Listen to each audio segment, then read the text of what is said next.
Douglas. So exciting to speak to you today. Thank you so much for taking the time. Hi, Chrissy. Thanks for having me. It's always exciting having a chat. Awesome. And hello to everyone who's tuning in as well. So Douglas is a Just People's project leader that we've worked with for several years. He runs education programs with a twist for children and youth living in his hometown of Mathare, which is in Nairobi, Kenya. Growing up in Mathare, Douglas experienced firsthand how challenging it is for a child to get an education when their parents have limited resources and are hustling every day just to get enough food on the table. He also learnt that the mainstream school curriculum for kids from safer homes wasn't suitable for people from Mathare who are unlikely to finish school. They needed to learn skills that would help them survive the streets, to navigate life in a slum, and ultimately to build a more promising future for themselves. So today we're going to learn about Douglas's alternative education programs, how he managed to set them up given the few options he had himself when he was growing up, and what his current projects are. All right, Douglas? That's a really wonderful introduction, and thanks for having me once again. Yeah, like you've just mentioned, I work with the Oasis Madare, which is a youth-led and a grassroots community organization that leverages on technology to reduce illiteracy and poverty through improving the quality of education and skills training children and youth, and also targeting young mothers living in Mathare slum. Awesome. Okay, so can you tell us a little bit about life for people in Mathare? So what's it like for you growing up there, and what are the sort of problems that you're solving? Why did you choose to focus on these people, and what is it that led you to where you are? And then we'll learn a bit more about what you do. I was born and brought up in Mathare slum, where I had first-hand experience of challenges that children and youth go through while trying to access education and opportunities. And that's what kind of led me to start saying there's a gap. There's a gap in kids accessing education. Actually, majority of kids in Mathare slum, they don't finish formal education. A perfect example is when I finished primary school, I stayed almost for 2 years without going to high school. So actually, I was not going to high school because my parents could not afford to take me to high school. So even if I take you a little back, there's a time that I spent almost like 3 months away from school as a result of not having a textbook. So if my parent could not afford buying a textbook of $1, it will be definitely impossible for her to take me to high school. So after primary school, I didn't go to high school. So I had to just hang around, and that's where I learned how to shave. So I shaved there for 2 years, raised enough to take me back to high school. Challenges. Is it shaving people, like working as a barber? Yes, it was a job. I was employed as a barber, and it was really, really interesting because I was such a young boy, like 14 years. It was actually really, really amazing. And barbers, majority were old guys, especially in where I used to shave. Right. But now, if you go there, you'll definitely find very young people shaving. So I think young men started following that, which is a really good thing, instead of them engaging in vices. So I worked there for 2 years, raised enough to pay first few terms in my high school. And then definitely I was still experiencing challenges such as not having learning materials. Majority of families in Mathare slum, we used to live in a really tiny house, for an average of like 4 by 4 meters. It's a shack, no electricity. It's very, very noisy. You are more than 5 in the same room. So it's really, really difficult for kids to concentrate in that environment, even like learning at home. And there are no spaces where I could learn. Again, the majority of schools, over 80%, are local spread. So this local spread based school, they have untrained teachers, because untrained teachers offer cheap labor. And that definitely guarantee a profit to the owner, because they're kind of like businesses. So these combinations of challenges will definitely guarantee a failure to education. Young women, they end up getting married early. Definitely there's sort of like a ripple effect. The poverty cycle definitely continue. And that's all I care. These challenges that I personally went through, nothing is happening. So that's why I mobilized my friends and family to start Oasis Madare.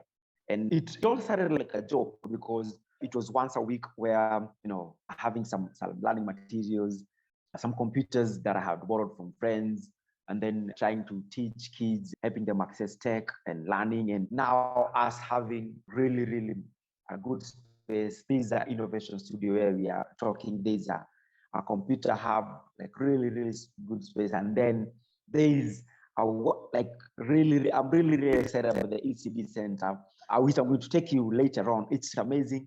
It's always therapeutic when I go to that space. It's really, really amazing. So that's where like I really started was Mathare. The challenges that I faced through, the challenges that I witnessed my siblings, my friends going through. Okay, that's incredible. So you struggled to get a higher education. So you had to work to put yourself through high school because your parents couldn't afford a textbook, which cost $1. That's pretty heartbreaking. And then so you and your friends were all in the same situation. You had this incredible determination, you got educated, and then you've set up a way to help other kids who are in the situation that you were in to get access to education. That's incredible that the teachers in the private schools aren't trained. So even if the kids do get to school, they get an untrained teacher. So it sounds like the education quality is fairly low there in any case. So at Oasis Mathare, you have computers, so you provide skills for youth, and you've also set up an ECD centre for younger children. Can you tell us a little bit about the ECD centre, which has just opened recently, right? In case people don't know, ECD means Early Childhood Development Centre. Yeah, so we set up a space where kids can come and just relax and be kids. And play is very, very much important for kids' development, right? So we have some really cool toys. We have computers because we realize that kids, they learn better by imitation. They get curious if they see things around. So when they see computers, they want to engage, they want to play with computers. When they see books, they want to read because they can see their elder peers reading. So we're giving them space to explore, to learn tech, to read. They want to use technology, and maybe in future, they will take a STEM related subject. And the reason as to why we are focusing on STEM or tech is because we believe that tech does not have a boundary. There's no any gender, race, or anything. As long as you're interested and you have access to tech, computer, and internet, you can do massive. And exactly that's what I did. I didn't go to college. I started learning on my own in a cyber cafe, learning how to code, develop websites. So that's like the path we are pushing because, like I mentioned earlier, there is a likelihood that these kids might not even finish formal education or even go to campus or uni. So that's like the sad reality that as much as we try to run away from it, chances are maybe that is going to happen. Yeah. But we are offering an alternative solution where if that happens, they have something to bargain for. They have something, they have a skill that will help them earn a decent livelihood. So I've mentioned that we're giving spaces where kids can come and play, learn, be kids. And also, there are so many young mothers, teenage mothers, who are really, really struggling. They can't take their kids to school, or they don't have any cash that they can maybe hire a nanny to take care of their kids. So, and we have those who really want to come and access our services and they don't know where to leave their kids. So if they want to come and learn, they can drop their kids at the ECD center. They can learn entrepreneurship skills. They can learn digital. They can learn any skill that will help and earn livelihood. And maybe those who want to go and work, so they can come and drop the kids and go to work. And we have a case scenario of Bella Emmanuel.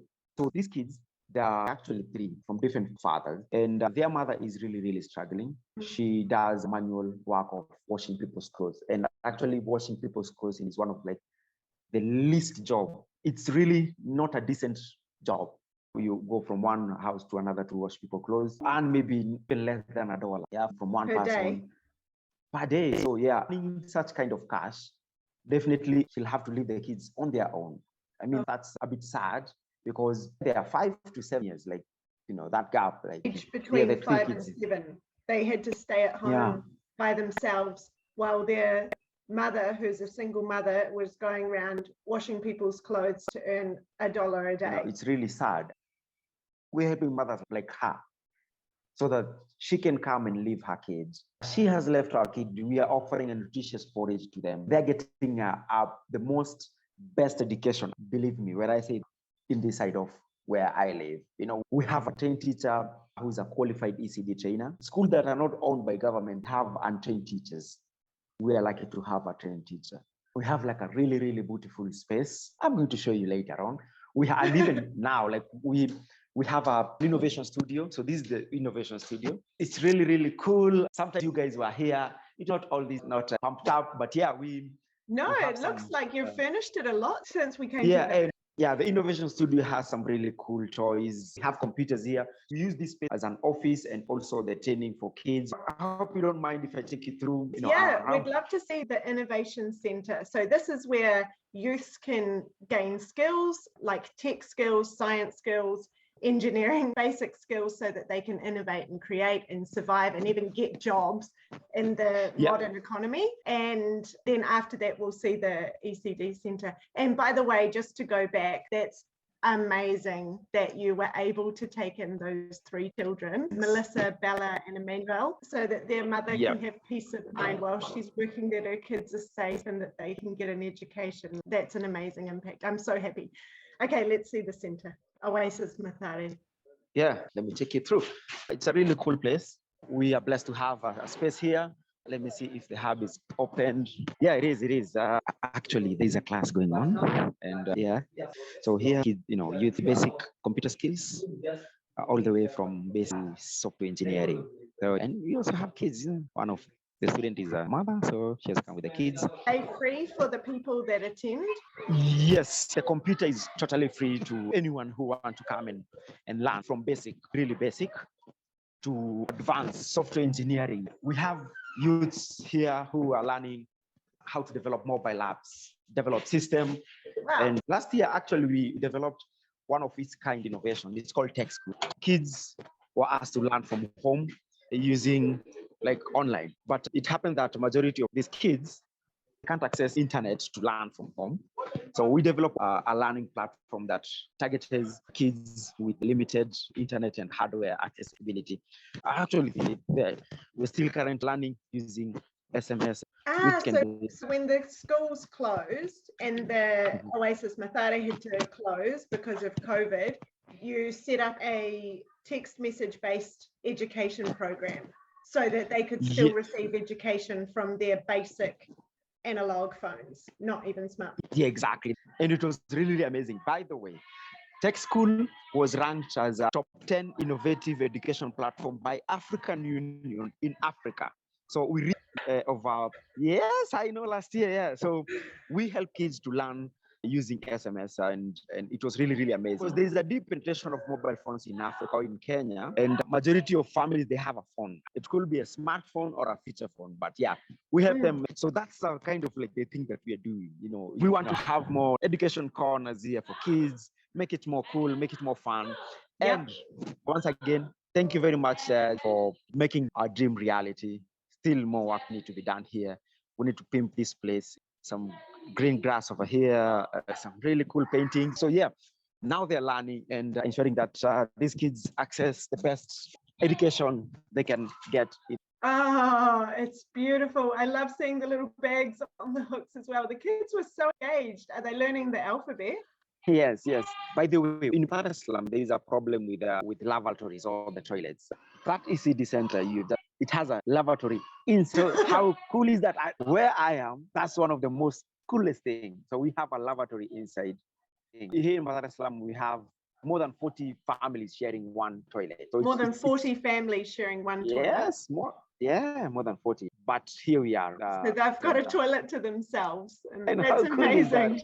What a quality place to send your child. I bet the parents feel so grateful or feel so much peace knowing that their kids have got a chance at a real education and a safe space to be while their parents are working. Yeah, actually true. And we received over 40 requests to families who want to bring their kids here. But it's really, really sad because we don't want to overwhelm the teacher. And also we want them to get the best quality education that they can get. It's very, very sad, but we had to stick with the 2 kids. But our future plan is we want to have as much as we can, yeah? But we are limited by resources. This means if we increase the number of kids, we'll definitely have to have an assistant trainer, or we have to have 2 teachers. Although that space is really big, you have seen it, but we want them to get the best. And having the best is ensuring that they have ample spaces. And also, like I mentioned, this space we want to make it more cool. We want to ensure that this place has some toys all over, some cool learning corners here. Beautiful. It already looks amazing. And I remember when you showed me the space before you renovated and decorated it, and it was just concrete walls, wasn't it? And gravel outside. And now it's just full of life and color and 22 kids learning from a trained teacher. It's just incredible seeing it come to life. Yeah. Well done. This is such a huge achievement. Thanks. And this wouldn't have been possible without the support of Just People, frankly speaking. We're honored to be a part of something like this, and we absolutely love your work and we believe in your vision. You know, it's just so incredible to know that in communities where people don't have all of the options to live safe, self-determined lives, to get a quality education, where people often fall through the cracks because they're born into families that are surviving on $1 a day and living in these 4x4 shacks, as you described, and having 40 families share one toilet. You know, growing up in this sort of disadvantage, it's incredible that there are people from the community like yourself who come up with incredibly innovative solutions to these problems that actually work and provide a new path forward for people who are ready to make that change for themselves, or for any families who are willing to put their kids through education and have them in a safe space, which is any family.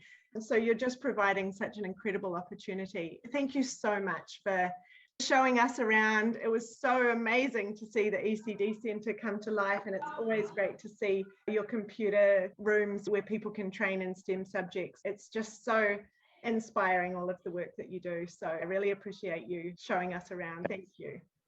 Thanks for the love. Bye.